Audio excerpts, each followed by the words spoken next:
Brandy, Dog Child, Maze Kid, Harlem on the rise. Come on, come on, come on, come on, come on. I went from Ellie Hansen to mini mansions. The girls in the Ruba doing belly dances. Spent half of my advancing, jars from Branson to make it through my circumstances. But you know I'm wiser now, move like Kaiser now. Got a butter soft leather just to hide my pound. Got a house in the valley, come and find me now. Got enough dough to buy the town, so I might give a 6 to my chick, Benz to my mom's. Crib so big it look like the Synagogue. Give her a couch just to spill Henny on. And been a gone since Lotto's and Benetton. Come on. People say that I'm not the same girl. They say I think that I'm in my own world. What makes them think that I have changed? Yeah. I talk and now they raise my problems. And like you, I have to try and solve them. That's everything is quite the same. Whoa, I'm just trying to be me and do what I do. What I gotta do. One thing that I gotta sing on top of the world. Sing on top of the world. I'm just trying to be me. Do what I do. People think that I gotta sing on top of the world. Oh yeah, sing on top of the world. Sitting on top of the world. Sitting on top of the world. Top of the world. Top of the world. Top of the world. Sitting on top of the world. Top of the world. Top of the world. Top of the world. Yeah, yeah. I wonder why there's nothing in my life. Fairy tale and everything is so real. I wish that you can know the truth. Yeah. But life is real, so please don't get it twisted. I'm on the same and gotta be dealt with. These are the things I wish you knew. Oh, isn't someone tired? So many questions why I would seem to be down with me, with me. I can't trust myself, always being someone else. I need to be free. It's not that easy. I'm just trying to be me.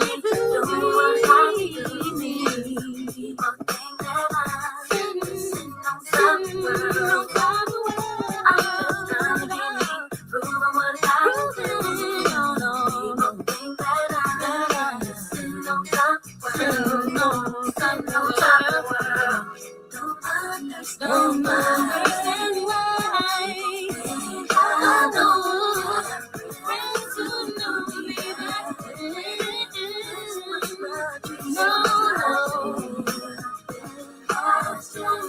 I still do the same. Yo, it's like you're talking short if it ain't about kick. I ain't sitting on top, I want a house on the lake. I'm the snotty nose cat with the new BM. If you mess with Brandon, I gotta move your chin. I be like, Puff. The girl be like, move the frame. If I hit the chick once, you probably move me in. So you got to tell me right now. Either you win. The cats, you make the hit, so they want to see the chip. So that makes you kill them, but don't stop it. What's the use of find a way if I'ma have to drop it? I used to love the lady till I learned the logic. She only mess with me, so the money ain't no object. If it ain't Chris, he won't pop it. If it ain't platinum with ice, he won't rock it. If it don't cost 60, he don't drop it. If it don't come with TVs, he don't cop it. These niggas think that I am. I ain't proving shit.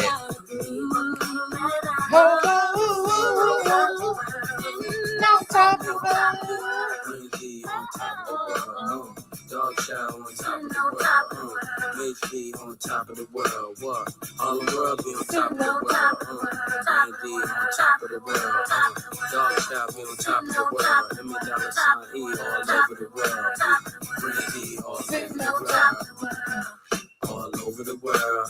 And nigga, it's all over the world. Yeah. What? Yeah. What? That's one of my favorite Brandy songs. What's going on, you guys? Happy motherfucking Monday. Hope you guys are having a wonderful, wonderful start to a great work week. I am kind of just getting myself up and together. I'm surprised probably because I ate all of them carrots last night. I woke up feeling real nice. You know, no grogginess, no nothing. Even though I literally did not go to bed until like 7, 8 in the damn morning, child. We be all night. But we're here to get into more Brandy, aka Moesha, aka Broccoli, baby.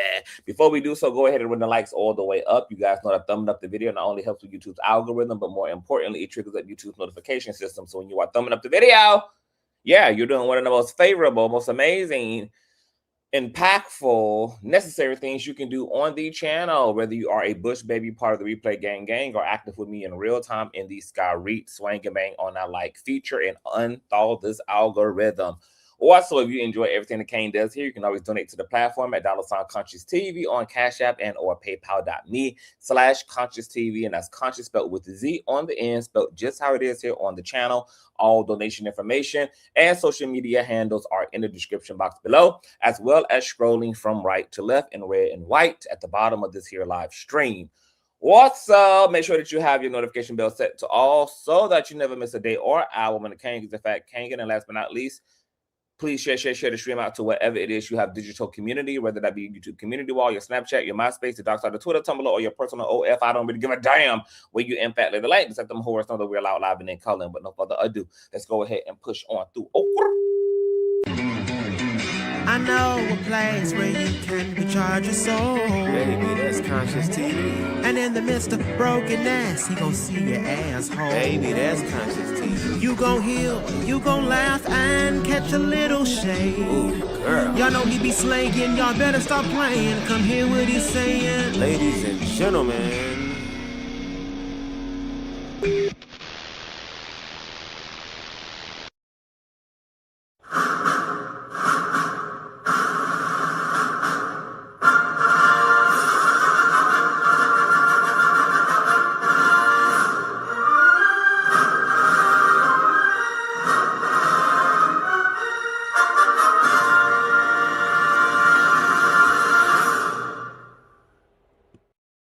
All right, what is going on, Conscious crew? Let me speak to all of the wonderful crew members in the building on this Monday. What's going on, Shauna, Linda, Destiny, Lady T, Britt, Yolanda, Queen Keish, Carolyn, Sherry, Whitney, Miss Nika, Rumors and T, Stacy, Janie. Feel like Petey Pablo in this mother lover. Black Never Cracks. What's going on, love? Destiny. Hey, Tam. What's going on? Jada. Hey, y'all. All right, y'all.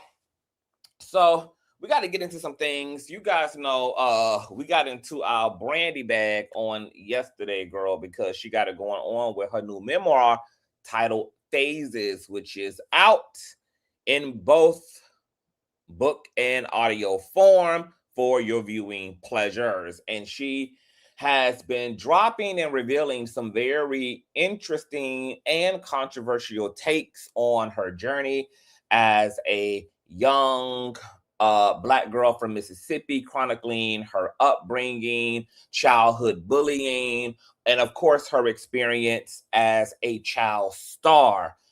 Now, yesterday, we reported on an excerpt from her memoir, Phases, regarding a dispute she had with a well-known and close industry friend of hers, Rodney Darkchild Jerkins, who is a legendary producer out in this industry, has worked with everybody from Lady Gaga to Destiny's Children to Britney Spears, of course, to Brandy.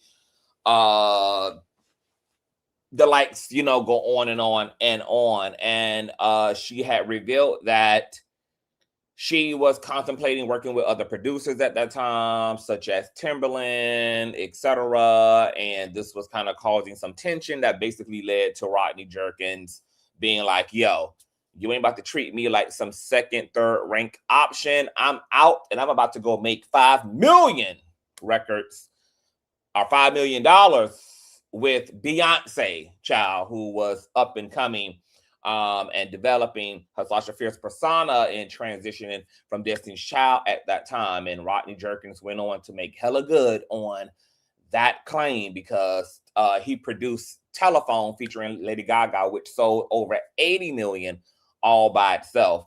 So, you know, it's been interesting, but even more controversial takes from her book have caused a lot of social media conversations, such as her revealing her romantic and sexual entanglement with Boyz2Men star Wanya Morris, who Brandy claims she was involved with at the time that she was 16 years of age and Mr. Morris was 21.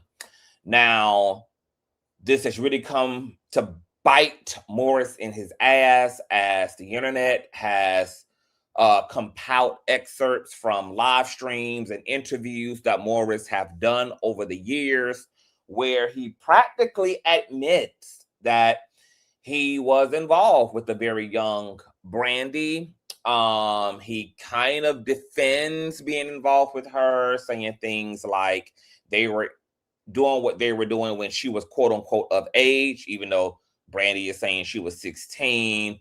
Wanya is saying she was older than that when they began to have sextivities. Also claiming that they were in states where the age of consent made it legal for them to do whatever it is they were doing.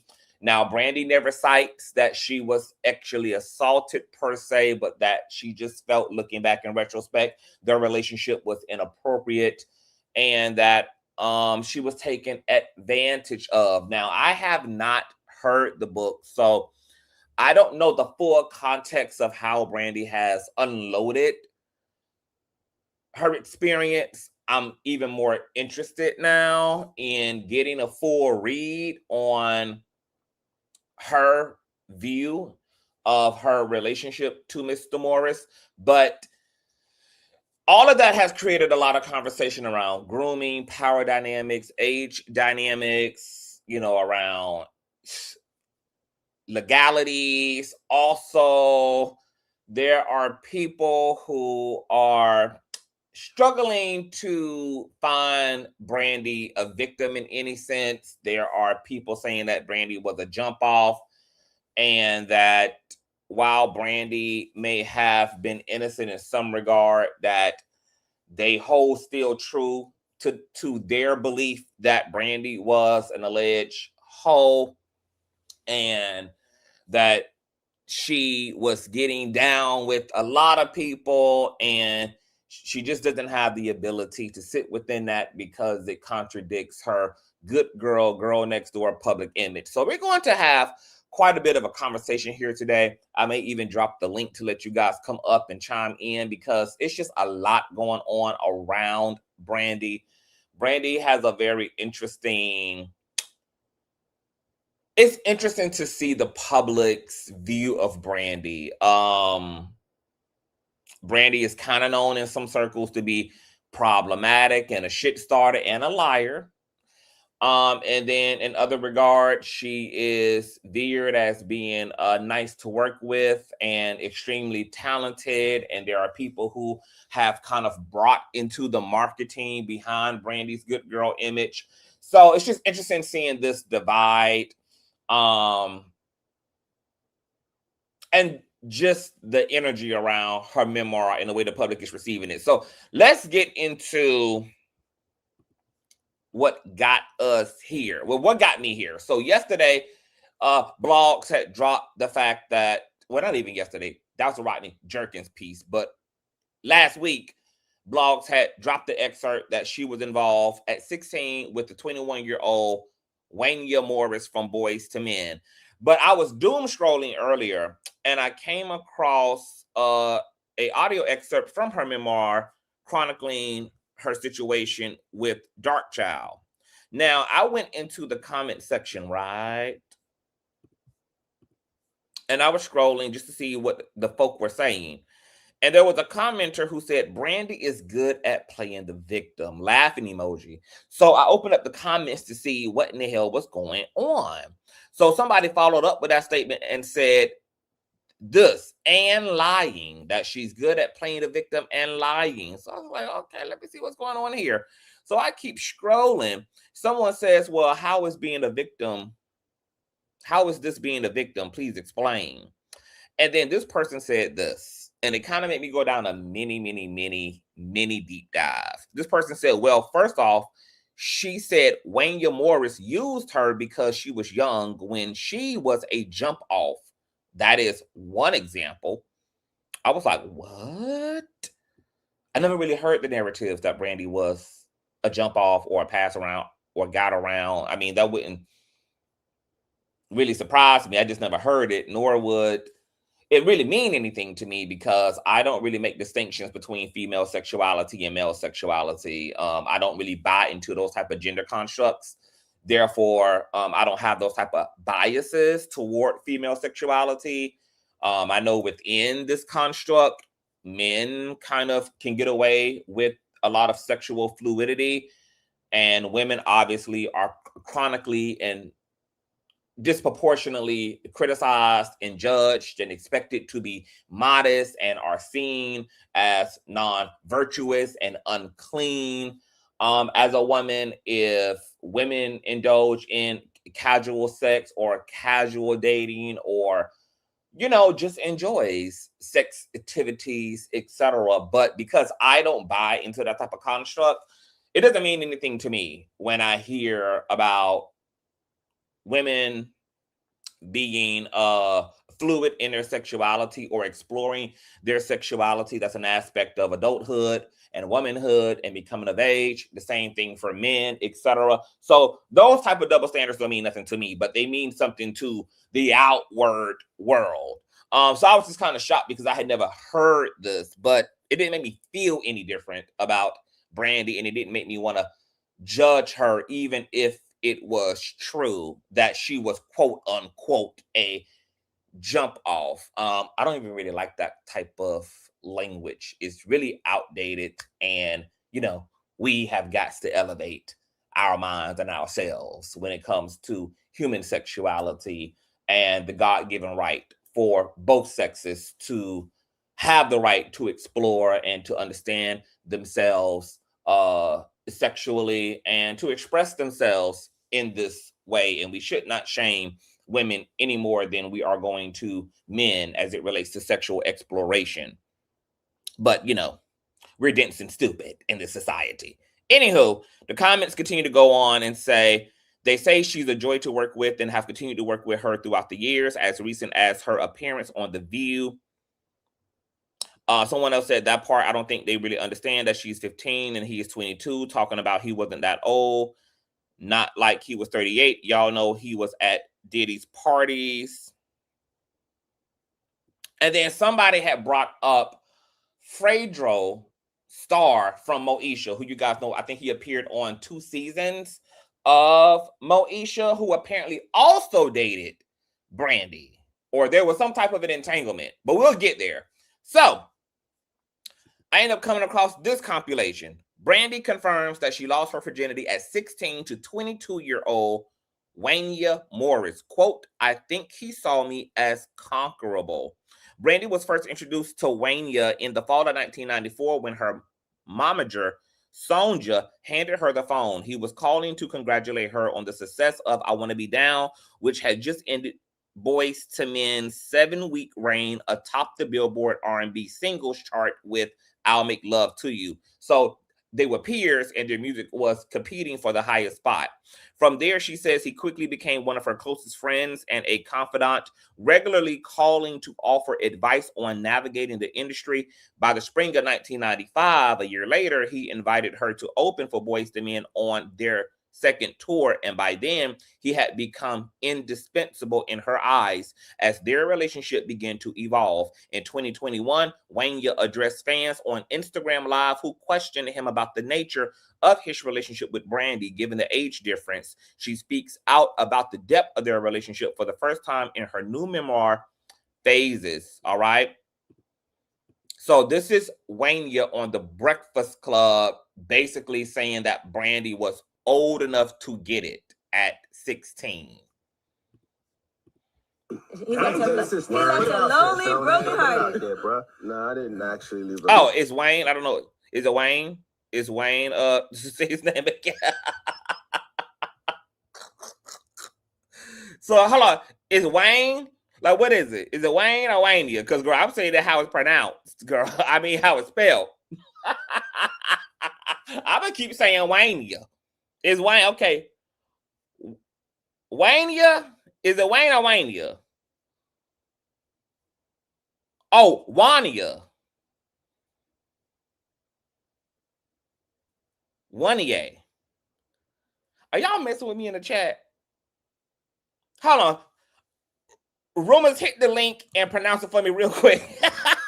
Because I don't know what the hell everybody put in their variation graph, making me even more confused. I think I like Wanya though, child. Wanya Morris. But hit the link, Rumors, super quick and come and tell me how it's pronounced, child. So I don't be butchering this man's name up, even though I'm still doing it intentionally. We waiting on Rumors. We waiting on Rumors, yeah. I'm waiting on Rumors trying to hit the link, honey. Sounds like Kanye with Wayne. Oh, okay. Hey, Rumors. Can you hear me, love? Hey, CCV, I can hear you. It's Wanya. Wanya. And how am I saying it? Wanya. I prefer it that way too, though.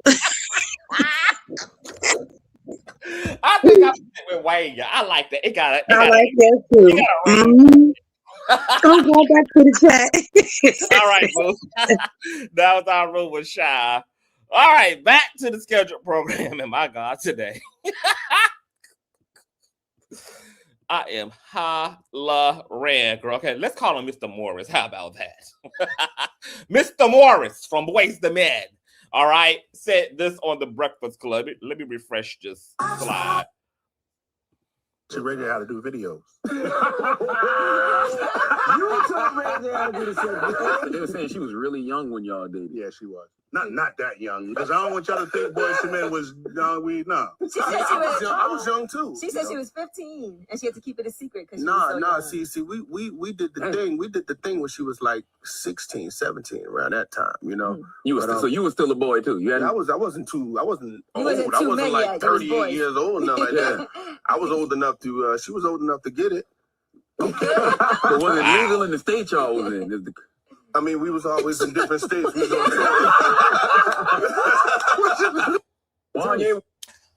know what is so cringy and wild about this whole segment? Because I can definitely understand why so many women had to dig off in Angela Yee's ass, you know, from K. Michelle, etc. Because Angela Yee is such a fucking pick-me-sha. But it's just the irony, too, of a man sitting around casually, like being casual about having sexual relations with a teenage girl and being so cavalier about it. And the entire room is erupting into laughter as if this is cute or funny and as if there's no criminal liability. Because to Mr. Morris's point, while the age of consent varies from state to state, nonetheless, depending on where they were being sexually active at, he very well could have been committing statutory rape by law. And yes, to Morris's point, if they were being sexually active where the age of consent was 16, 17, which there's still a lot of states where age of consent is 16. He wasn't 32, he wasn't 40, he was quote unquote 21, 22. But this is such a, it's just not a laughing matter, considering the fact that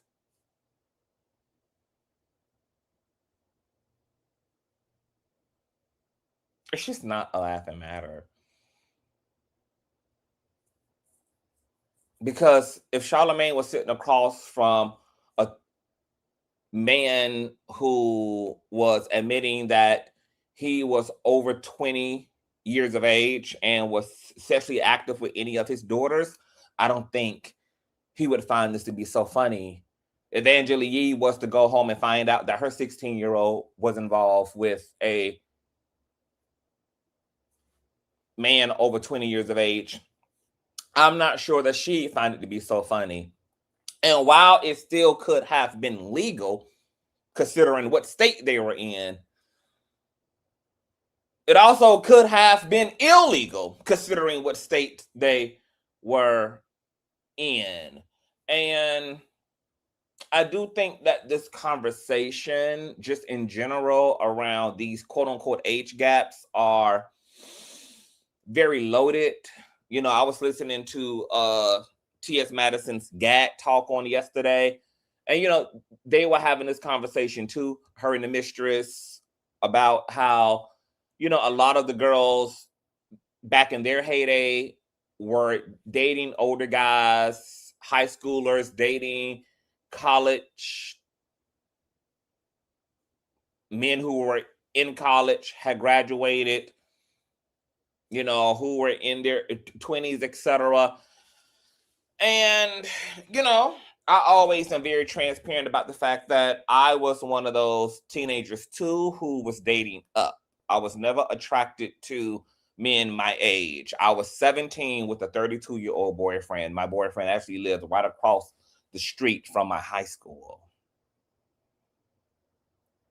I lost my virginity to that 32-year-old boyfriend. We were together for 2 years. In my state, the age of consent was 16. So technically, there was no legal liability that was had on my boyfriend's part as a 32-year-old man.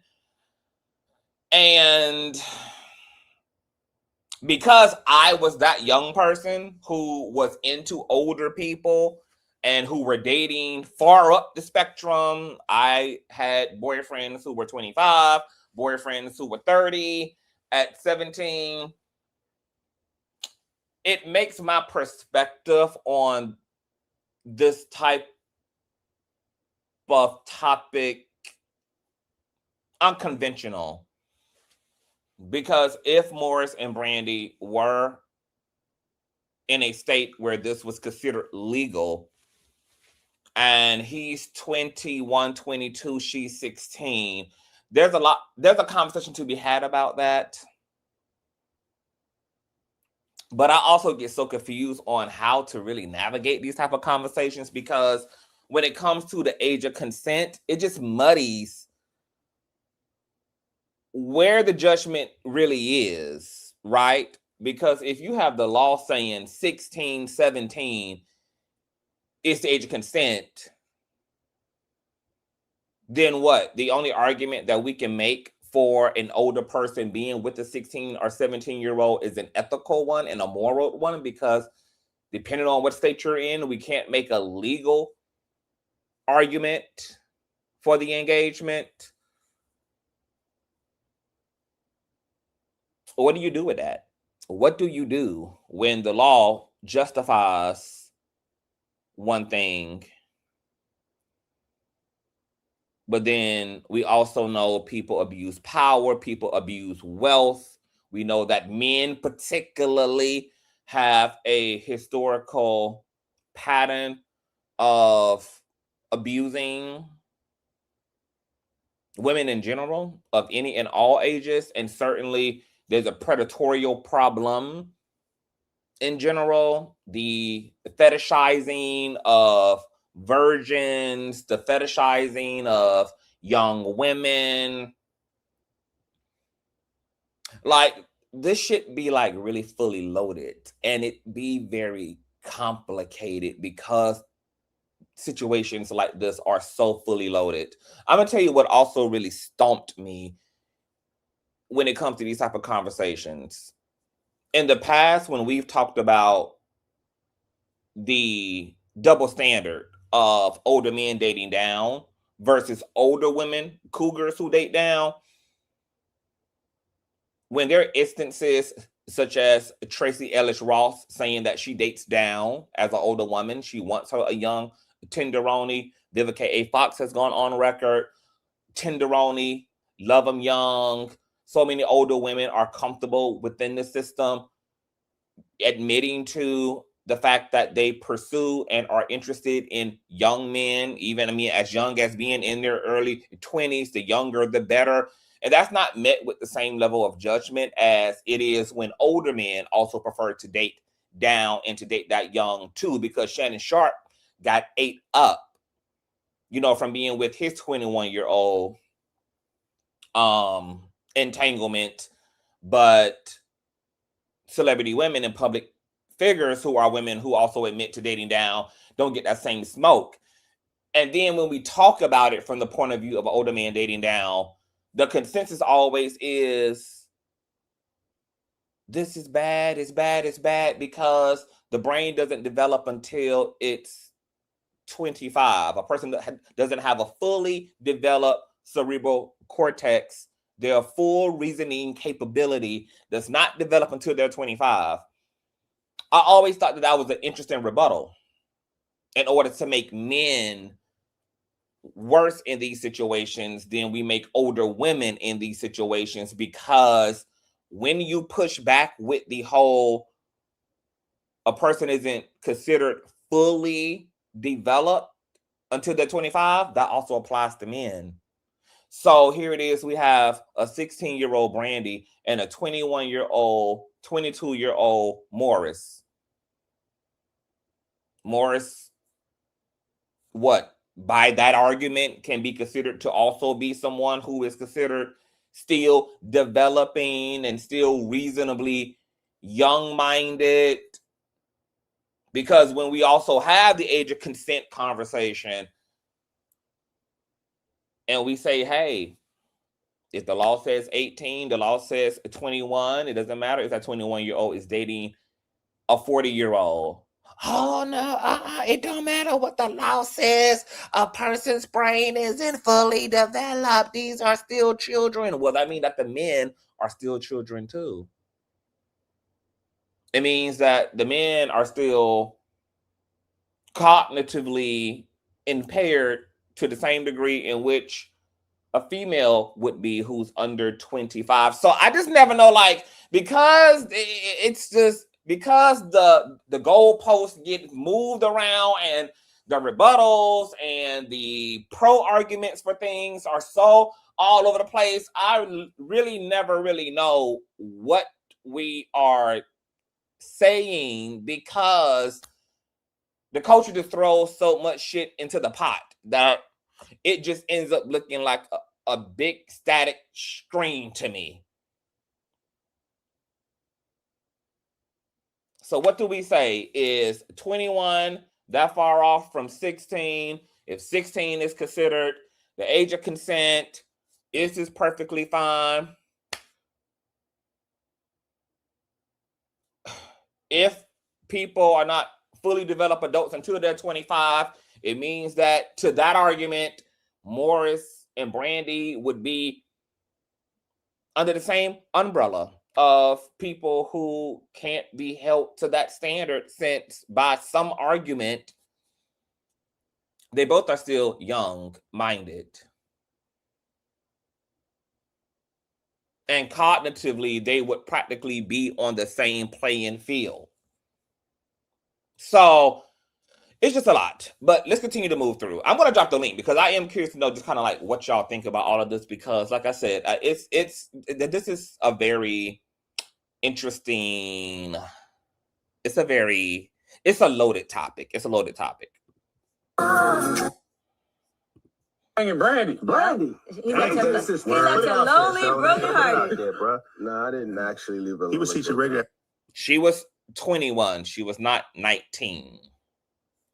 Okay, I covered that whole story, etc. She was 21 when they were involved. They met at 19, but they did not become sexually active until Shannon Sharp and that girl was 21. And that came out of her own mouth, not mine. Videos. And even if she was 19, that's beyond the age of consent. So even in Shannon Sharp's case, whether she was 19 or 21, she was old enough by law to consent. Now, the question is,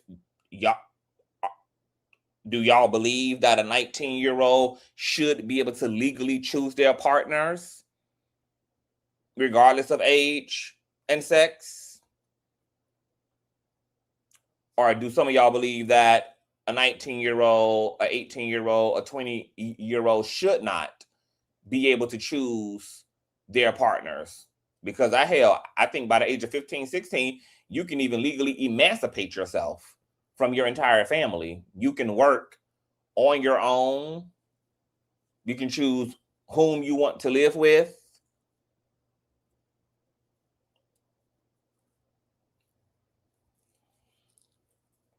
So it's interesting between the law and kind of like the culture.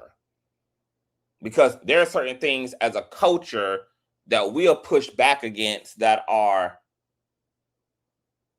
legally sound. And there are things that we agree with are legally sound, or things that are legally sound that aren't per se, are we consider ethically sound. So when you have that mixture of the law versus the culture, the culture versus the law, you get this type of disjointed commentary from the culture around these things. You told me they were saying she was really young when y'all dated. Yeah, she was. Not that young. Because I don't want y'all to think Boyz2Men was young. She said I was young too. She said she was 15 and she had to keep it a secret. See, we did the thing. We did the thing when she was like 16, 17, around that time, you know. So you were still a boy too. I wasn't old. I wasn't like 38 years old, nothing like that. I was old enough to she was old enough to get it. Okay. But was it legal in the state y'all was in? I mean, we was always in different states. Yikes. Then there is this. I don't even know what this is. Okay, so this is the excerpt from Brandy's book. Your first real love, your first experience with sex, these are a natural part of our youth, rites of passage that should unfold with tenderness and care. Mine unfolded under the influence of a man who seemed to know exactly how to make me question my own beliefs and boundaries.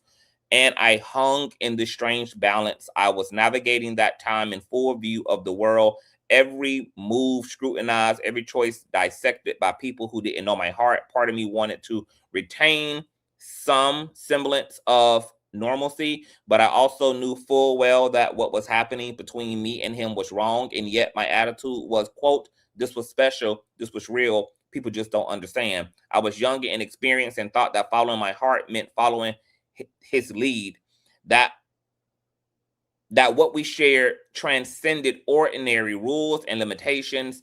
I had wanted to wait until marriage and had shared those beliefs with him, but I also believed that having sex with him would cement our bond, would prove I was mature enough for our relationship, would make him happy. So I told myself I was ready, that this was my choice. But the truth is, I felt like I had no choice. I felt like saying no meant losing him. My first time lacked the specialness I had painted in my mind, because it wasn't about me at all. Looking back in my mind, it was about him getting what he wanted from someone too young to recognize that she was being used. There was no magic, no romantic tenderness enveloping us. All the passion he expressed through song felt absent because it wasn't lovemaking. I had wanted that milestone to be sacred, and I wanted to feel cherished in his eyes and his touch. I was too naive to realize that deep down inside, he did not see me as special. I think he saw me as conquerable, as someone whose boundaries could be negotiated away. The sad part about that is that, unfortunately, this is the part in this situation where this isn't even about him being 21 and her being 16. This is about a general pathology that men hold, because we know that men prey upon women of all ages, and men are socialized to be this way as young people. We are expected to have already sold out our oats, to have been sexually active even before hitting the age of 10. The men in our lives oftentimes encourage us to explore sexually we're told that, especially by men, maybe not by women's community, but certainly by men's community, that this is a part of manhood. Young boys are oftentimes sexualized, especially Black young boys, by older Black men. So this is the world that Black men have been groomed in and have been informed in. And looking at women as objects and objectifying women in that way, reducing a woman to just a sexual object, to just a helpmate, to just someone that's here to fulfill your needs. Unfortunately, like, this is the fucked up, ill part about patriarchy and the way that it informs men about their perceptions and dynamics and dealings with the opposite sex. And so while Brandy was 16, the other truth is that Mr. Morris here more than likely played many women in this way, including women who were his age, including other 21-year-olds, 22-year-olds, 30-year-olds. Because men generally have a very objectifying, predatory, insincere agenda as it relates to women. Will lie to women, to Brandy's point, to get their needs met, will fake perform romance in order just to get in between a woman's legs, will love bomb and appeal to a woman's desire to be a wife, to be a girlfriend, once again, only to get in bed, only for the sake of sexual gratification. Men deceive, men lie, men scandalize. And that's a part of a larger conversation about men. And the sad part about it is that this behavior has gone on since the dawn of time as it relates to men, that a lot of people think that it's in men's nature, but it's not. That aspect of maleness is the socialization and the program. And that's why on this platform here, we're always attacking patriarchy. We're always attacking the systems and these social constructs, because this is what we get. This is what the end result of these systems are. And they're not benefiting men, nor are they benefiting women. And they create profound tension between the sexes and relational dynamics. No wonder the divorce rates were so high in this country at one point, and that there's still relational tensions existing across the board, as we can see playing out through social media, through podcasts, and the type of conversations that are being centered, the type of critiques that men are making about women, and vice versa. The whole culture is lost in the sauce. But that's because what we've created and what we've participated in and what we've agreed to, it has come back to bite us in our ass in the worst way. And now we're all scratching our head thinking that, is this because men are inherently different from women and women are inherently different from men? No, it's just because the fucking society that we're in and the way we teach and educate and inform men is very different from women. Boys and girls, women and men are raised in two different worlds, while cohabiting and coexisting together in the same households, under the same parents, at the same time, and yet are given two different rules and giving two different encouragements, given two different standards, given two different sets of responsibilities, given two different sets of expectations. And so, unfortunately, Mr. Morris's behavior is a part of a larger systemic issue than even the age situation here.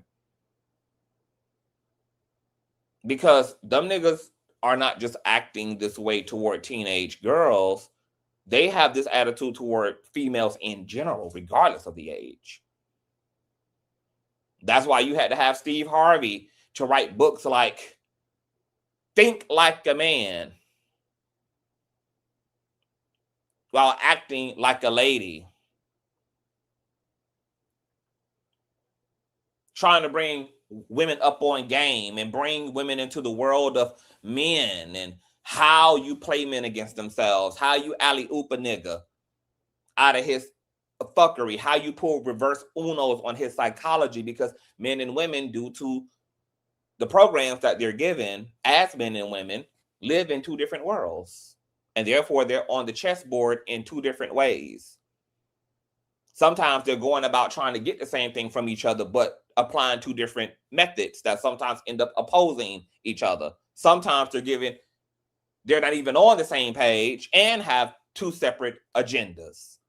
But men are absolutely raised in this system to be predators, to be apex, and to objectify women. And this is why I do not allow and would never allow, if I ever had boys as children, I would never allow them around older men. Never. Not unsupervised.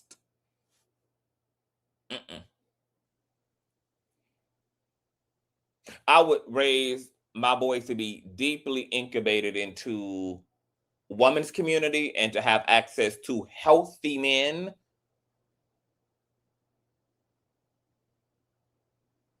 But when boys spend a lot of time being socialized by men, that a lot of times is going to equal predator. And I ain't talking about like predator as in just like rapey predator, but just predator in terms of psychology. The psychology is predatorial. The psychology is to get your needs met by any means necessary. If that means to lie, cheat, steal, kill, and pillage, then you do that. It's the domineering attitude that men are given a right to participate in. The by any means necessary ideology and philosophy. And when men become adults, this is why they don't get it. They're like, what are you, a predator? No. I'm a great guy. I might have made some mistakes. Like, my nigga, your behavior is completely demonic. This is not about a few short-lived mistakes, sir. Like, there is a complete fallacy in just the foundation of your approach to A, B, C, D, E, F, and G. But men literally are completely dumbfounded because this has been the information they've been given since they've been children. It's literally second nature to them. They really believe that this is the way it's supposed to be. And then when you get pick-me-shit women in the system who acquiesce to it being a man's world, who acquiesce and touch and agree with the sad and dysfunctional psychology that is men and has been given to men, then men become even more disillusioned, believing that, oh yeah, being like, of course, like this has to be proper behavior. Because there are women who are totally with this. Women totally participate in this. And yeah, unfortunately, women do too. Because everybody's vacuumed within the goddamn system, but it ultimately just leads to more cultural psychosis. And then we end up losing the plot. And then we end up with the tore up results of bad parenting, bad culturing, with these type of imbalances. And just the sociological variables that just put us in these type of predicaments are just very, very, very unique. And that's why yesterday I said people need to take a sociology class. Every fucking human being needs to take a sociology class because our world is not by accident. Our virtues, what we believe as a people, how we navigate as people, how we engage as people is informed by all type of cultural and political ideologies and philosophies, and understanding the way the system is glued together and how these ideals shape our lives it will change the way that you understand people. And you will understand that it's more of a system more than it is human nature or the nature of women to be emotional and insecure and to feel like they're competing in this world with other women. They're competing with trans, they're competing with gay men, when even that emotionality narrative, that jealousy narrative, that insecure narrative is all also a part of the socialization. Women are not inherently insecure. They're bred and socialized to be, due to the patriarchal construct that's informing them too.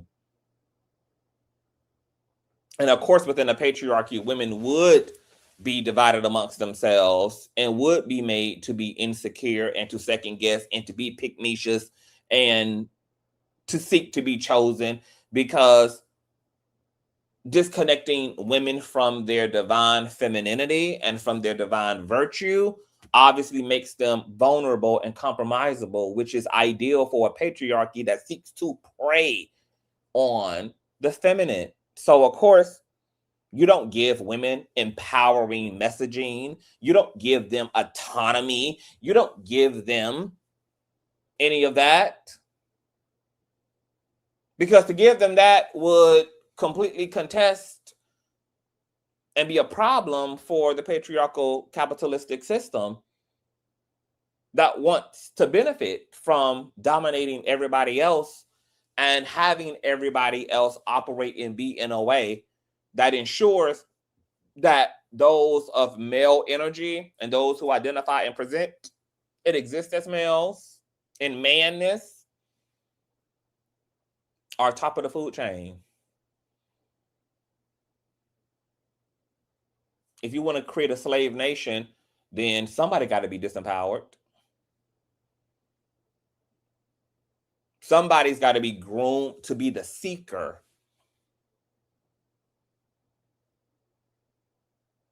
Somebody has to be given the least of the resources to create that poverty mindset and that lack mindset that turns into the competitiveness, that turns into the ruthlessness, that turns into the desperation that becomes of the opposite sex. None of this shit is by accident. All of this shit is intentional. It's intentionally curated. It's intentionally constructed. And it's been created by men, white men. And there's been a trickle-down effect. So everybody else on the monopoly board are playing their part. It's really sick when you think about it. But I encourage society to definitely, everybody in the system needs to take a motherfucking sociology course. By the time they filmed the Brokenhearted video, Brandy says that the unspoken energy between us had intensified. We moved around each other like opposing magnets, as if actively trying to maintain distance, even as we kept finding ourselves drawn into each other's orbit. The attraction was subtle yet undeniable. It lived in the pauses between conversations, and it lingered the charged atmosphere surrounding us. Brandy and I. So now this is Mr. Morris on that live stream. In phases, Brandy denies that her parents had any knowledge of their romance. Quote, I was in over my head, sneaking around and hiding things from my parents had become a constant. He and I understood with diamond-cut clarity that public knowledge of our relationship would ignite scandal, potentially threatening everything we both worked for. So he and I opted for elaborate fiction. We would pretend patience and claim that we were waiting until my 18th birthday before pursuing any romantic connection. Here's Mr. Morris on live. We're friends in the beginning. Her mother reached out to me, as well as my manager reached out to Brandy, because Brandy was a big fan of mine. I was like, wow, that's amazing, because this young lady was pretty cool. Now, I was young at the time. I wasn't 30 nothing, so don't get it twisted. What happened is she became kind of like my little protege. Once she turned of age, we had been hanging around each other so much. We've been hanging around each other so much that there became to be some sort of connection, an intimate connection. We actually fell in love. Now, we were young. That's what happens. You're young and you fall in love, regardless of anything my age. Her mother was definitely a part of our relationship. Her mother and father was a part of our relationship. They allowed me to guide Brandy and to help her through her career. They understood that we had grown close, and that's what it was. Brandy and I. Okay, girl. Now that's a loaded, like that's all that is very loaded, because I don't know what that mean and don't mean. See, because here's where this is why the shit gets so crazy and complicated, because we know, right, from the R. Kellys, even to the Kardashians, that momagers and parents have participated in pushing their kids to get as close as they can to power and use proxy to power to amplify the success of that female. We know that some of the parents of R. Kelly's victims knew about R. Kelly's desires for their underage daughters, encouraged their underage daughters to be scantily dressed, to be feminine, to be desirable, to be receptive, and to ultimately give that man whatever it is he says he wants. Because the bigger goal is our success. We know that Kim Kardashian and her momager intentionally curated her career and used the sex tape, which wasn't even a scandal. It was completely fabricated, produced, and it was by design meant to do what it ended up doing, which is catapulting her, using scandal as that. Contracts were signed. Ray J allegedly got $6 million out of the deal. NDAs were signed. So this particular relationship happening between two entertainers is very interesting too, because what he's trying to say is that Sonja and Brandy's father was aware of their relationship. There was no kickback. There was no pushback. But depending on swinging in the opposite direction could also mean that just because Sonja and Brandy's dad trusted Mr. Morris, doesn't mean that they per se also were in agreement with any romantic or sexual dealings between them.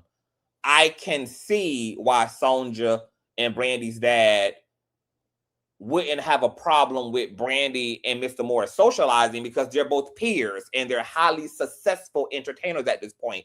Both of them have #1 records in the country. They're both in the same industry. Sonja and them know that this is a man's world.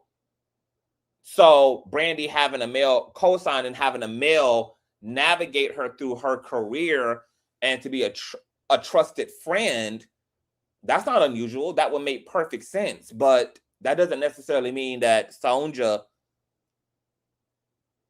was with the shits and greenlit their romance. However, though, we're all sitting from the outside in. So I don't know what the fuck the truth is. Because what we also know about even Sonja is that Sonja kind of in a lot of ways has demonstrated in the past reasons to believe that, hell, her and Kris Jenner are the same. She the one who apparently gave Brandy the idea to lie about her marriage to that producer that she got pregnant by, because being pregnant out of wedlock, they felt would be a disadvantage to Brandy's public image. So Sonja is she's very meticulous and methodical in ensuring that Brandy comes out on top and that Brandy is in the winning position. So to this man's point, to Mr. Morris's point, it could be that Sonja didn't give a damn and maybe even thought that the romantic aspect of Brandy and Morris's relationship was also leverage. Hell, because the more he likes you, boo, the better for us. He can act as a second pair of eyes. He can act as a second guardian. He's highly successful. That's good for your bag, good for our bag. He's in the industry. He knows the business. There's lots of opportunities because, hell, she did go on to open for Boyz2Men's second tour. So, you know, so who knows? Like, this shit is so, you know, like, when it comes to this type of shit, there's just so many moving parts, girl, that, look, I'm not going to act like I know what these people had going on and what they didn't have going on. We know what has happened. We know what people are saying. We know what people are claiming. I mean, he's even saying they were of age. Brandy is saying they weren't. But we know that Brandy also lies. She lied to Oprah about being married, and Oprah had to have her back on the show and clock her tea like, girl, why did you lie to me? So, you know, baby, when you got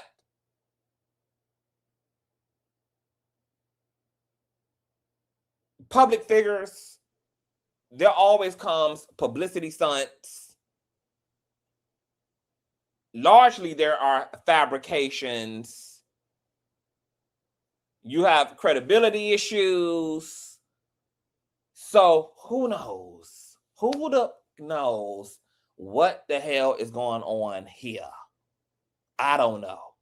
But I'm just in the car, in the back seat, baby, taking the motherfucking ride. We're friends in the beginning.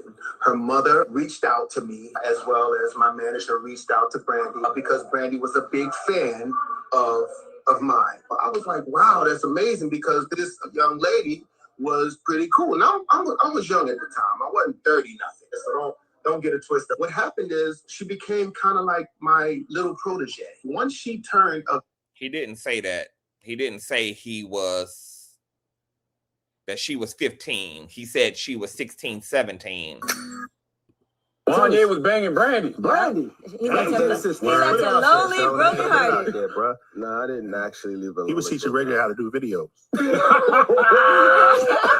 told Reggae how to do the same. They were saying she was really young when y'all did. Yeah, she was. Not that young. Because I don't want y'all to think Boyz2Men was young.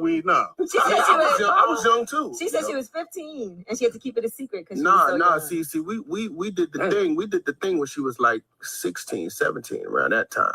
That's what he said. Okay. Brandy and I were friends in the beginning. Her mother reached out to me as well as my manager reached out to Brandy because Brandy was a big fan of mine. I was like, wow, that's amazing because this young lady was pretty cool. Now, I was young at the time. I wasn't 30 nothing, so don't get it twisted. What happened is she became kind of like my little protege. Once she turned of age, we had been hanging. And let me tell y'all something. Men, because of everything that I just said about the world that men is raised in and the type of social scripts men are given, especially as it relates to women, men don't literally see themselves as predators even when they are being it. So when men are acting like dumb, be like, huh? What do you mean? What? They're not being insincere because this is the script they're given in a patriarchy by other men as it relates to how to deal with and what women are in relationship to men. And then because women participate in the internalized patriarchy and misogyny too, it just furthers their disillusionment. So when they're acting stupid, like, what do you mean my behavior was predatory? They're like, men are literally genuinely fucking confounded because they're literally taught the opposite. So when the backlash comes, they're literally like, huh? But that huh is for real. That huh is not performative. Around each other so much, we've been hanging around each other so much that there became to be some sort of connection, an intimate connection. We actually fell in love. Now, we were young. That's what happens. You're young and you fall in love, regardless of anything, my age. Her mother was definitely a part of our relationship. Her mother and father was a part of our relationship. They allowed me to guide Brandy and to help her through her career. They understood that. Now, mind you, I want to show y'all something. And damn, see, this Oprah girl, I don't know how this Illuminati bitch get down. Let me fair use this shit because I'm gonna probably have to play audio only. So what's interesting, right, is going back to the credibility issue. Was Sonja and Brandy's dad in on this shit? It once again, it is not uncommon for parents of child stars who they are wanting to go be successful so it can leverage the family's economy. It's not uncommon for them to bend the rules or to compromise their values in order to get their means met. Aaron Carter's mom sold him out. Justin Bieber's mom sold his ass out, handing him right over to Diddy and Usher. Two lunatics. Once again, Kris Jenner curating Kim Kardashian's sex tape with Ray J, participating in the exploitation of her daughter for the sake of capital. Now we have Morris saying that, hey, me and Brandy were both young. She was 16, 17. I was 21, 22. It began as a friendship. Her parents were in on the whole thing.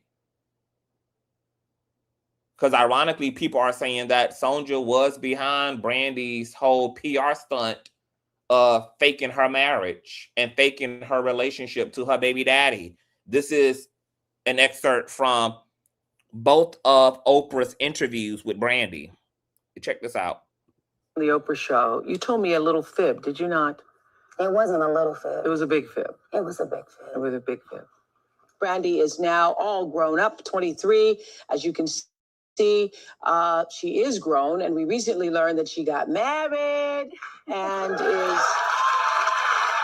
married now, yes, and is expecting a baby girl this summer. I know. You have a shot of this, just the tiniest little belly showing. Yeah. But it's actually, 6 months? 6 months. Yeah. I asked you if you were married at the time. So that was a flashback of when she was first on the show. Now, Oprah brought her back on the show after it came out that Brandy lied to the world about being married, etc. That you were. I said that I was And married. why did you say that? Because, at that time, being pregnant out of wedlock was not a trend. It was not something that people praised. It was a sin. Mm-hmm.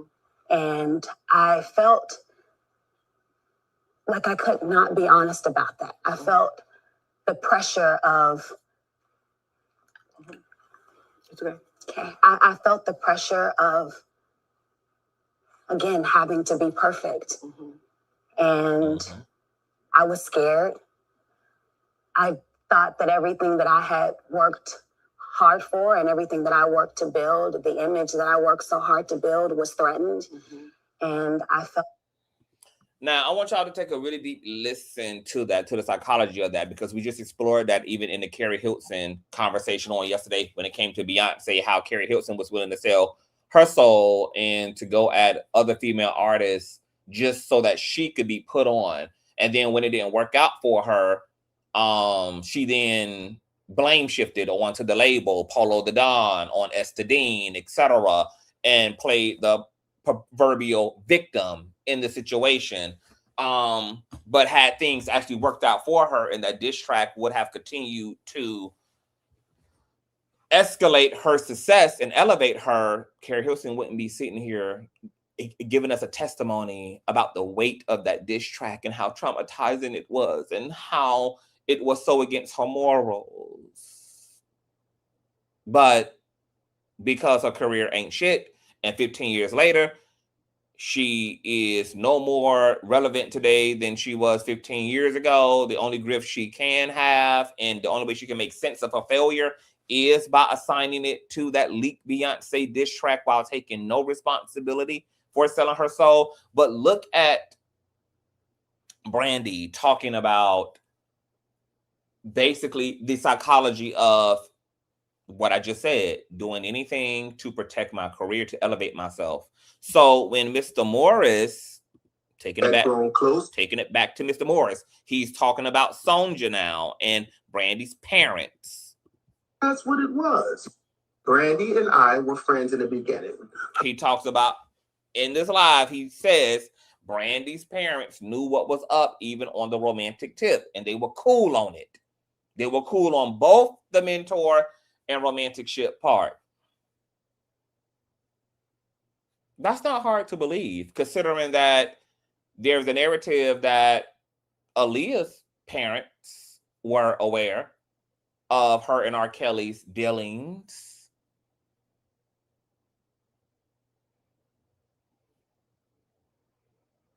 We saw the same shit between R. Kelly and Aaliyah, him being a predator, preying on a young up-and-coming girl.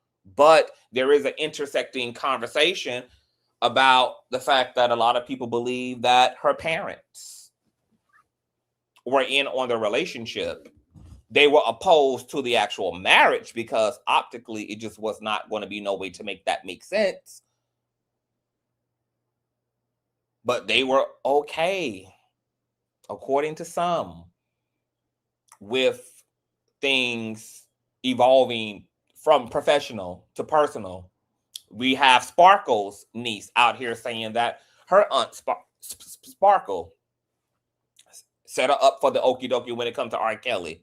Of course, Sparkle has rebutted that, and most people do believe that the niece is lying on Sparkle, but that's the niece's testimony, is that her auntie Sparkle basically trafficked her to R. Kelly, intentionally left her alone to be with R. Kelly, knew what type of man R. Kelly was, and put her right into the lion's den. So I don't know what's true in this case. I believe Brandy when she says she was 16 at the time that she became sexually active with Mr. Morris. Mr. Morris doesn't even really deny that, because as you just heard in the Breakfast Club interview, he does say she was around 16, 17. She wasn't 15. She was around 16, 17. But he's also making an indictment against the parents, saying that the parents co-signed their relationship. I can believe that, considering all that Brandy's parents did to create an image and a brand for her.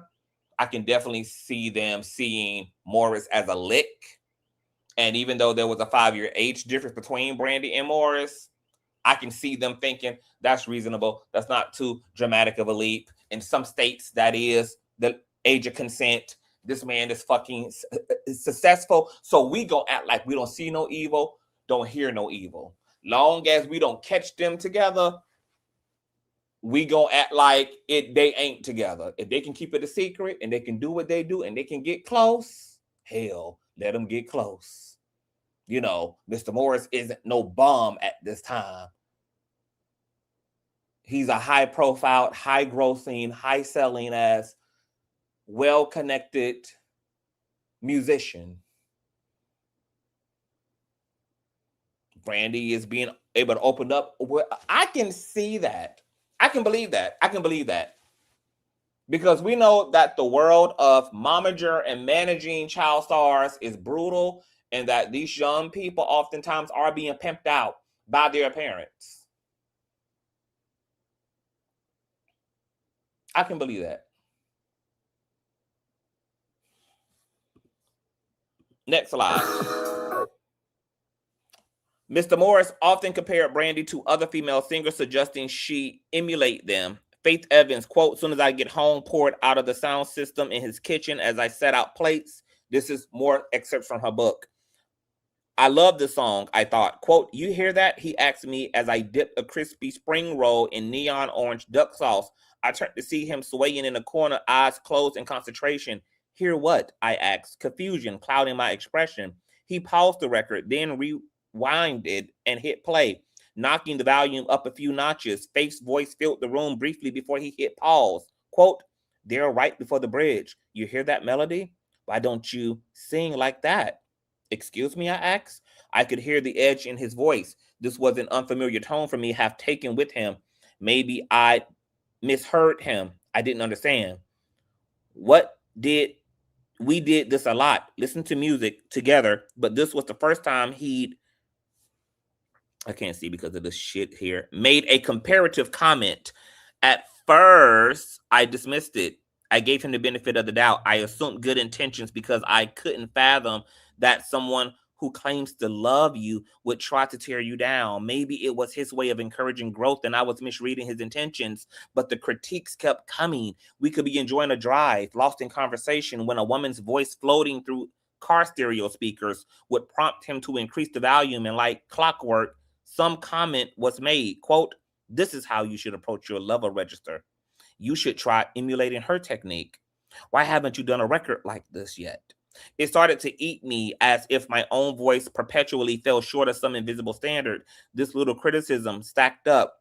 All those insecurities blasted away by growing success suddenly came rushing back. It made me question everything, my talent, my instincts, my worth. It made me question myself in ways I'd never experienced before, planting seeds of doubt that would grow like weeds in my garden of confidence. So now this fills in the blanks for me, because earlier I opened up this commentary saying, I haven't read the book, so I don't know what Brandy means by this relationship basically wasn't good for her, or what she meant by, because she never said she was great, but yet she does establish that she was 16, he was 21, 22, but said that she was taken advantage of. I didn't know whether she meant in terms of sexually, or rather, or I didn't know what she really meant. But now that I'm reading more the excerpt, I get it. She feels like he was also a clout chasing and using her likeness, and he was corroding her confidence. And this is giving narcissistic abuse on Mr. Morris's side. That's how narcissistic abuse it begins. It begins with those little gaslighting, microaggressive insults, comparing you to other people, subtly telling you that you're not enough, subtly telling you that you're not really who you think you are, subtly telling you that you're not as great as you think you are. And I can imagine as a 16, 17-year-old who's already under immense pressure, as she said to Oprah, to be perfect and to uphold all these motherfucking responsibilities. And she's carrying her family on her shoulders. She's got people to make happy. She's got bosses and labels to make happy, studios to make happy, and having someone that she respects, because he's a fellow musician, he obviously knows what he's talking about, so his critiques are going to mean a lot more to her than just the regular smojos. Oh, I can imagine what that did to her self-esteem. Now, mind you, he was 21 and 22 and just a young fucking idiot and full of his fucking self and a typical asshole of a fucking nigga. I wonder if Brandy and Morris have had a conversation later on in life after both becoming older, both becoming, I don't know if Mr. Morris is a parent or not, but I wonder if they have had a touch off and revisited their time together. And I wonder if he's apologized to her. I wonder if she's confronted him at some point later on in life about this. Are they okay? Are they friends now? Do they not speak?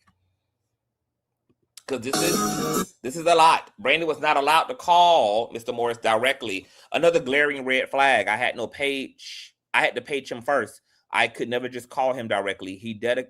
He dictated when and how we communicated. Always giving Diddy, baby.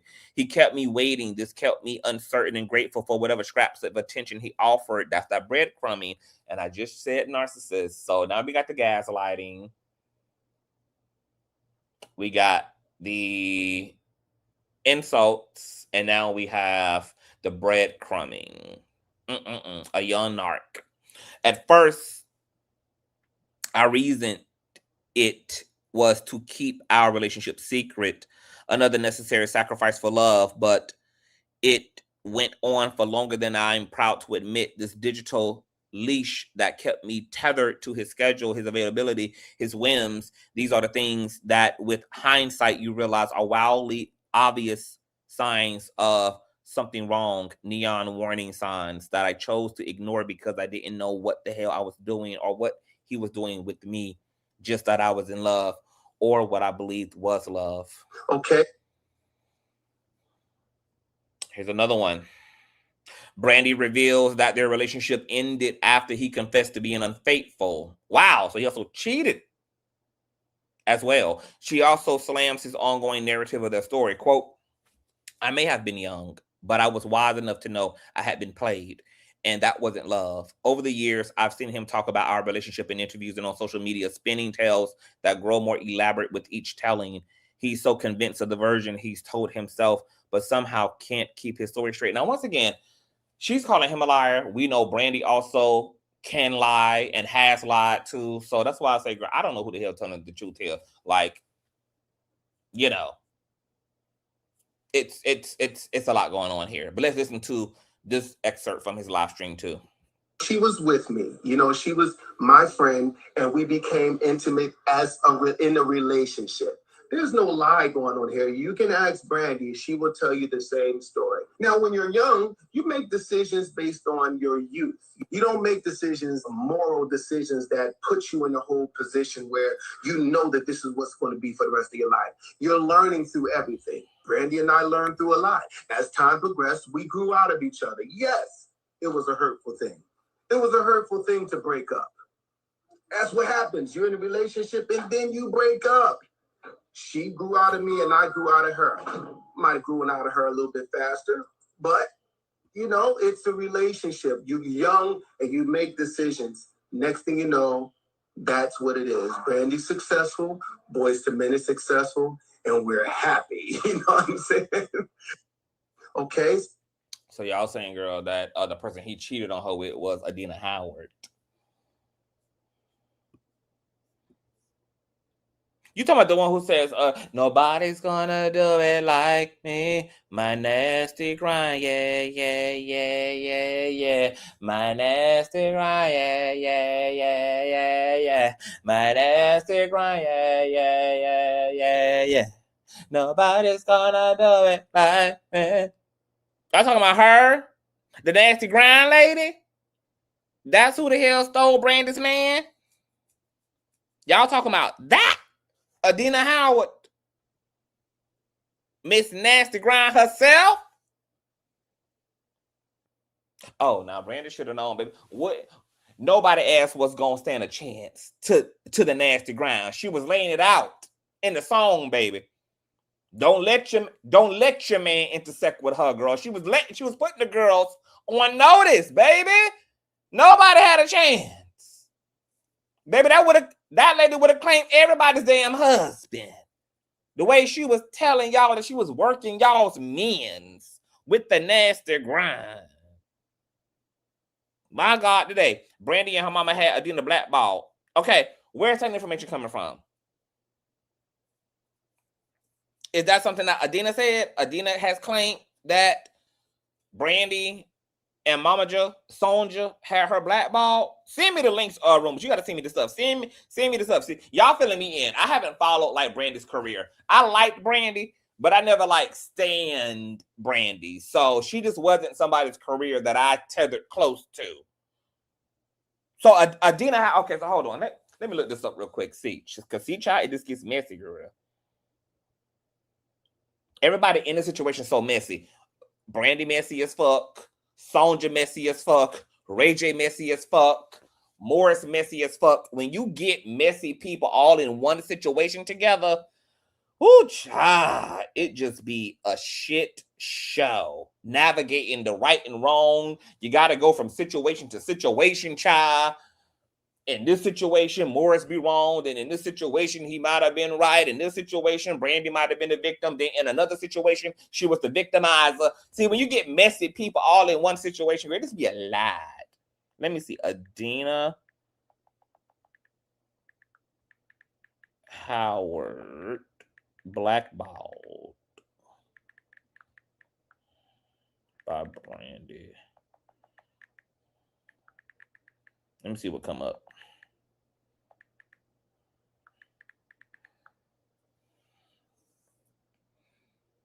Adina Howard's career was sidelined in the mid-90s following a love triangle with singer Brandy and Mr. Morris from Boyz2Men. Howard alleged that her second album was shelved and her momentum halted after confrontations involving Brandy's team due to her involvement with Morris while he was romantically linked to Brandy.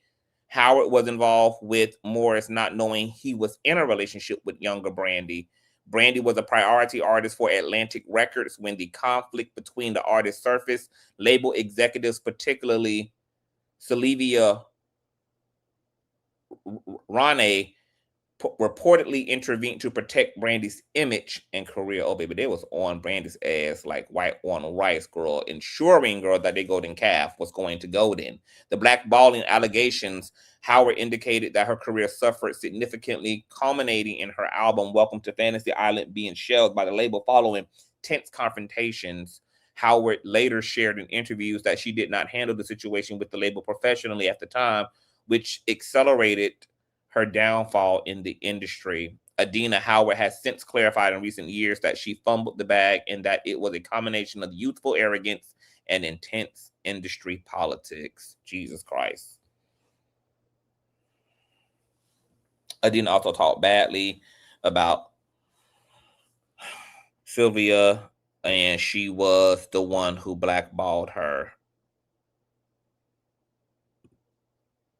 My God, today. Yes, CTV, Adina addressed it in here. Yeah, I just read it. She addressed all this. Girl, this is, it's a lot. It'd be a lot of moving parts. Girl, that's what I'm saying, girl. Like when you got patriarchy intersecting with the entertainment industry, which is a whole fucking shit show in and of itself, and it's ruthless and gutter, as we heard from the Carrie girl. That people are hungry. Niggas are unfaithful in line. People be in positions they don't even know that they be in. It's a mess. It's a mess. The shame ends here. The silence ends here. 4 years I struggled with how I was treated in this relationship. He saw a 15-year-old girl with rising fame and admiration for his talent, and I believe he deliberately took advantage.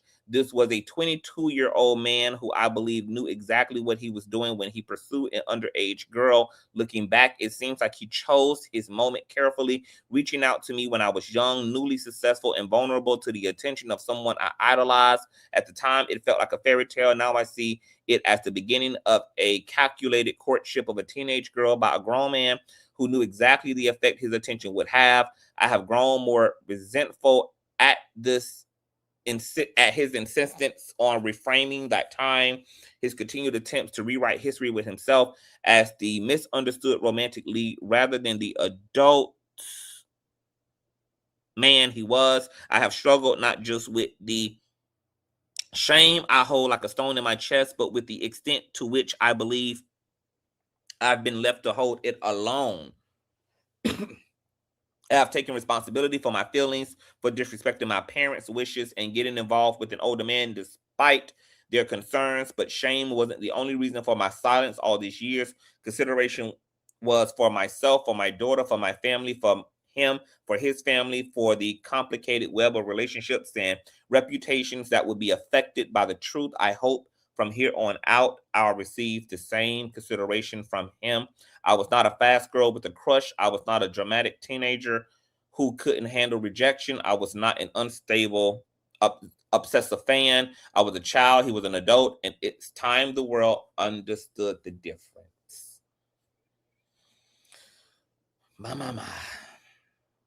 As people who don't like Brandy or who feel they know the full truth about Brandy begin to read these excerpts, they brought in Fredo Starr, okay, who you guys saw on a few seasons of the Moesha show. I too had no idea that Fredo Starr and Brandy had any type of a romantic tie or link at all. Once again, I did not follow Brandy's career very closely, but apparently some of y'all who did not know that Fredo also was romantically linked.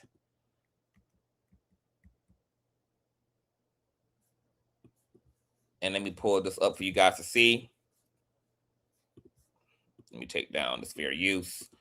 Yes, rapper and actor Fredo Starr and singer-actress Brandy Norwood had a brief real-life romantic connection in the mid-1990s, around 1995 and 1996. They met on the set of the sitcom Moesha, where Fredo played the character Quentin Q. Brooks, who was Brandy's love interest. Their on-screen chemistry reportedly extended into a real-life teenage romance. Fredo Starr was originally meant to appear in only one episode, but became a recurring character for 2 years due to strong audience reception.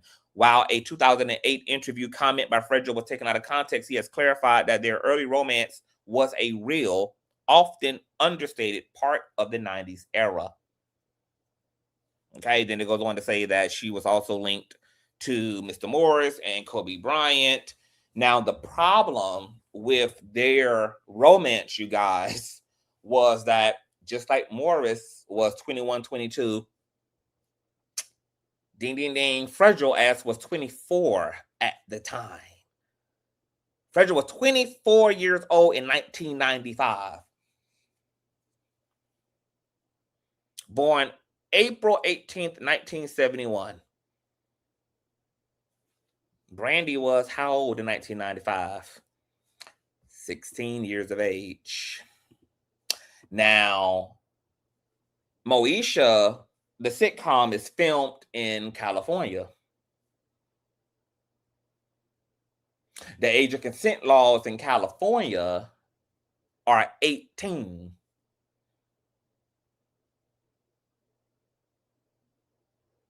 "18 years of age," which means that Mr. Fredo was committing statutory rape, while Mr. Morris is claiming that him and Brandy would do what they do in states where it was quote unquote legal. He went on to say that he never penetrated Brandy, but that her head was crazy. I'm gonna let you guys check out this clip here. Please thumbs up, share, share, share, share, share. Check this out.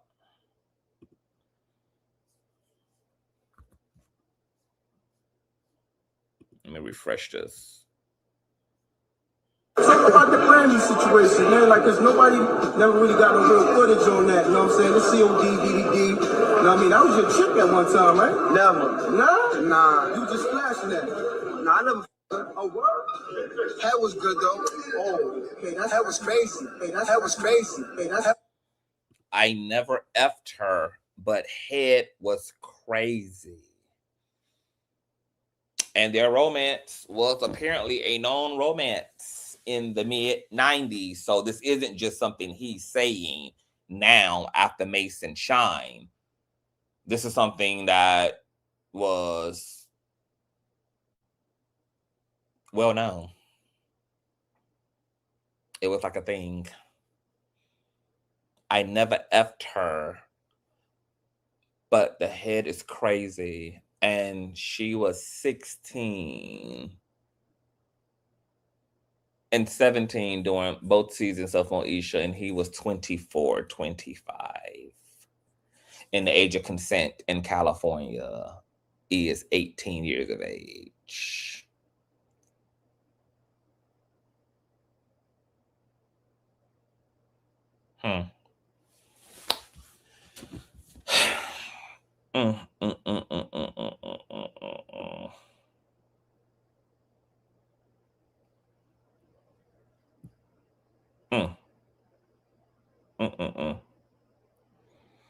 Now, the interesting part about all this is that there's a notable amount of people who believe that Brandy has slept with all these people. That she, in fact, slept with May, she slept with Shine, she slept with Fredo.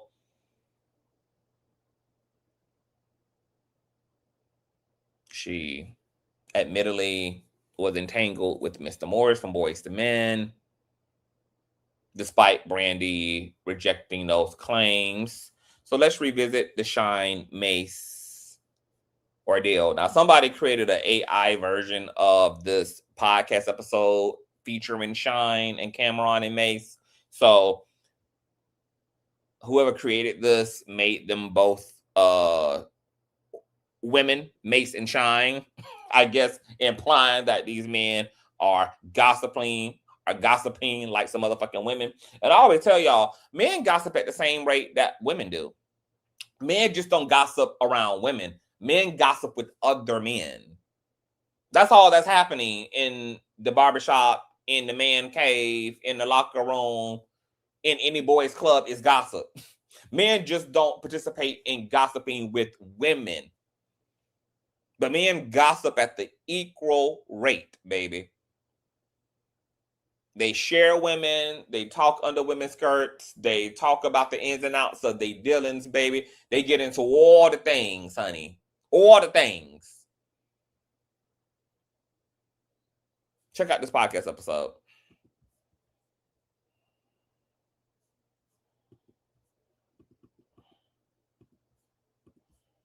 Stat Baby, along with your hosts, Mace and Cam. Today we got a special guest introducing Shine. Oh, Sean, what's good? Hey, yo, this is crazy. I want to say, can I mind if I say it all? Yeah. What happened with Brandy and everything? Man, let's do it.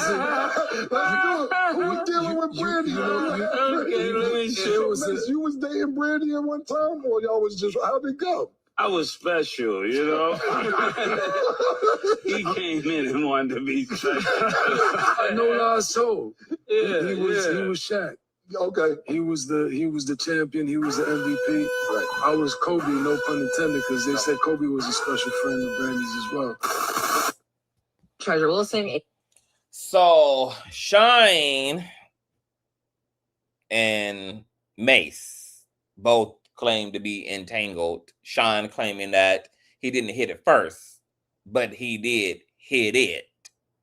Brandy has denied those claims, which people are... Not everybody believes that Brandy didn't do it, but this is what Brandy said in response to Shine's claims. In the late 90s, I had a platonic friendship with rapper Shine. It is unfortunate, in an unfortunate turn of events, that friendship is now being mischaracterized as we dated. Unequivocally, we did not. I'm not sure why an untrue narrative about a scope of what was a friendship more than 20 years ago is being reshaped during his current media interviews. Well, I mean, it would be for the same reason why you are chronicling all of your personal business and name dropping in your memoir. I mean, it's just what people do, Brandy. People telling their version of my story, just like you're telling your version of other people's stories from your point of view, is why I am releasing my upcoming memoir, Phases. It's time to tell my truth and debunk many of the misnomers that people think they know about my life. Additionally, I rarely release statements and typically ignore stories about me in the headlines, even when they're false. But when I do decide to stand up for myself, I handle things on my own. While I love my brother Ray J, I don't condone or support the messages he shared on social media and have not asked him to defend me in any form. So on top of Brandy feeling like she's being embarrassed by these pillow talk conversations happening out loud, her shameful, embarrassing younger brother is not making things any better with his goddamn antics in an attempt to defend Brandy, which is nothing more than Ray J clout chasing, because Ray J is a attention-seeking, covert narcissist, his goddamn self. But Brandy has denied being entangled with Shine. She hasn't denied Mace, but is denying Shine. And Fredo has admitted he was with her, etc. And once again, it doesn't matter to me who the hell Brandy was with, especially if she was a consenting adult when she entangled herself with whomever.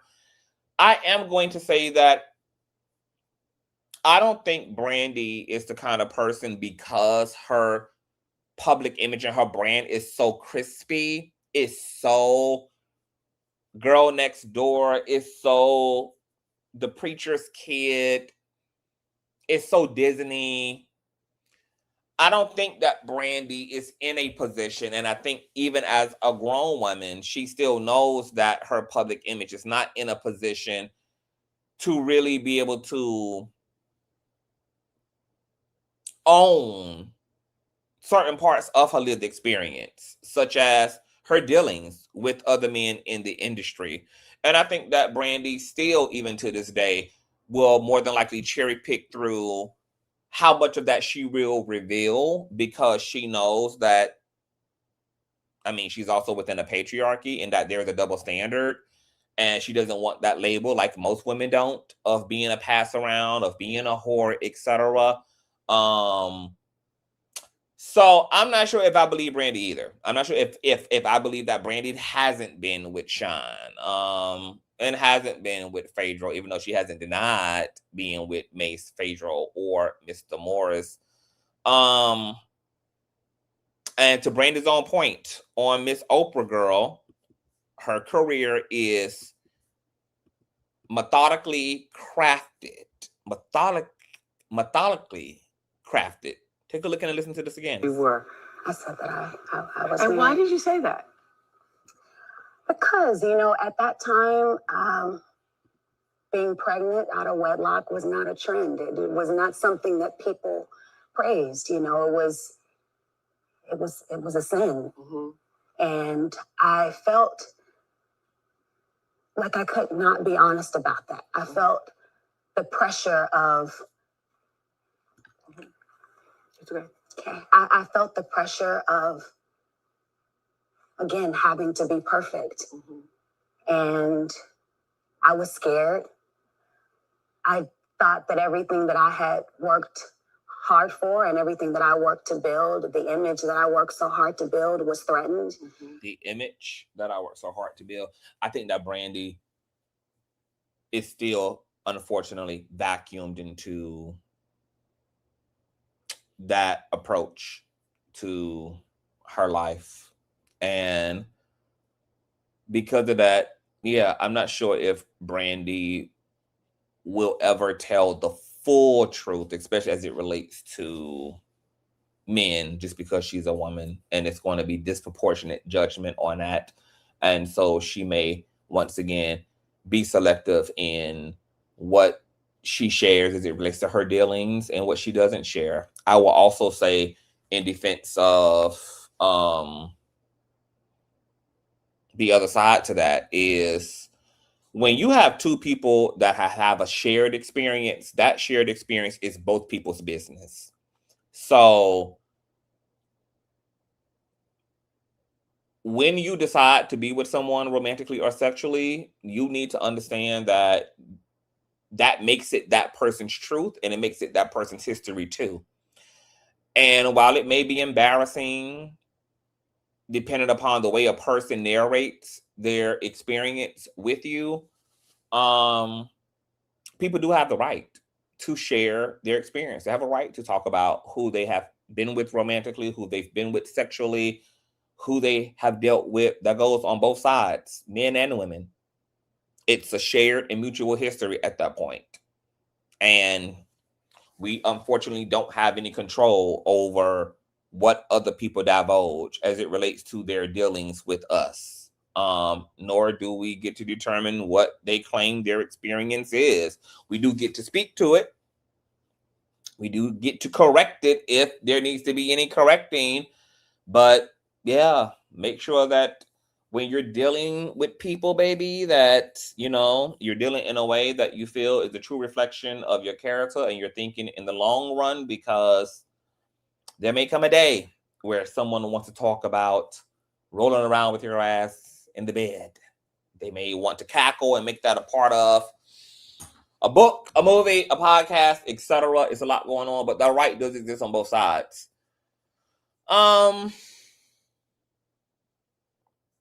I think that this book is doing a great job, especially the Brandy Morris intersection of this book is doing a great job at giving opportunity for the public to talk about consent, talk about age gap dynamics, talk about power dynamics, talk about misogyny, patriarchy, talk about the dark side of the industry. To, you know, it gives us an opportunity to talk about so many important things, just even with this part of Brandy's story. I hope Brandy has gotten the healing that she needs, as someone who, you know, feels like she was played and she was manipulated and she was, I mean, practically narcissistically abused, and that she was preyed upon by someone who should have known better, someone who was older than her.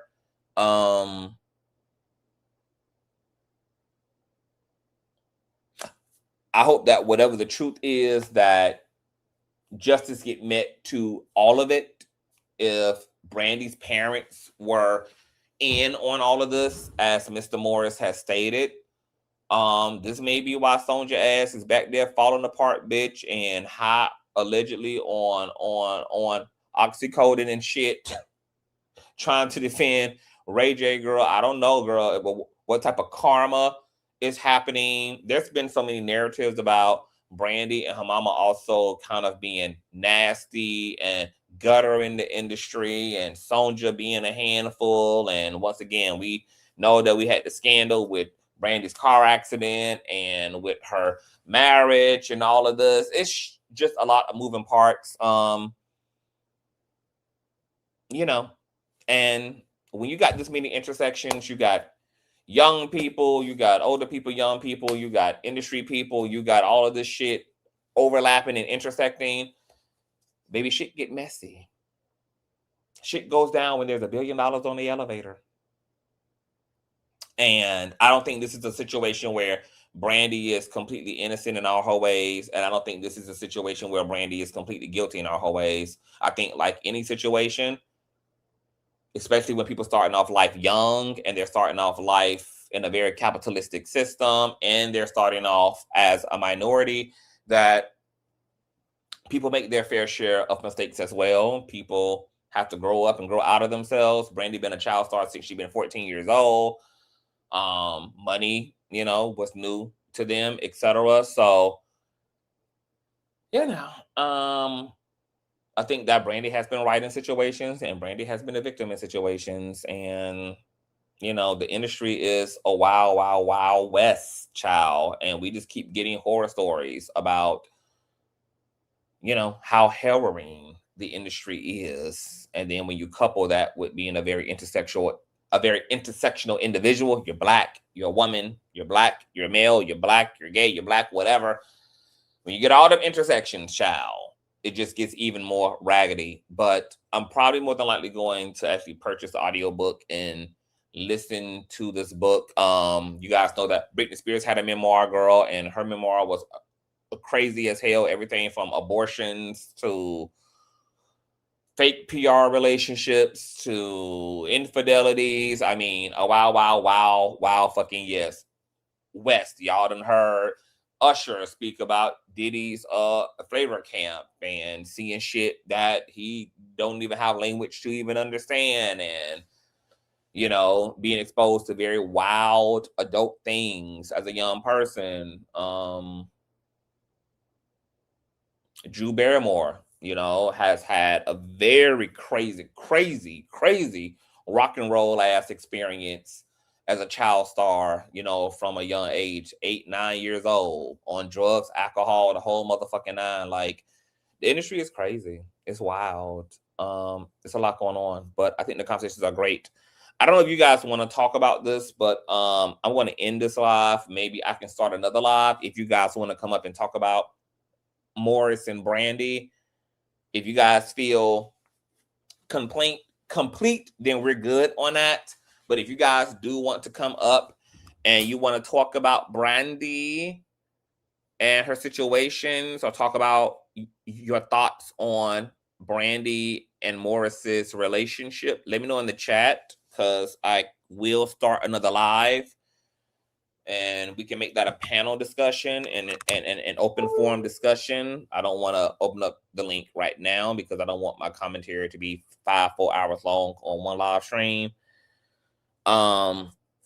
But if you guys are good on it, then we ain't got to worry about it. I don't see nobody asking for a link. Okay, Aruma say she wants to talk. So I'm going to come back and start another live.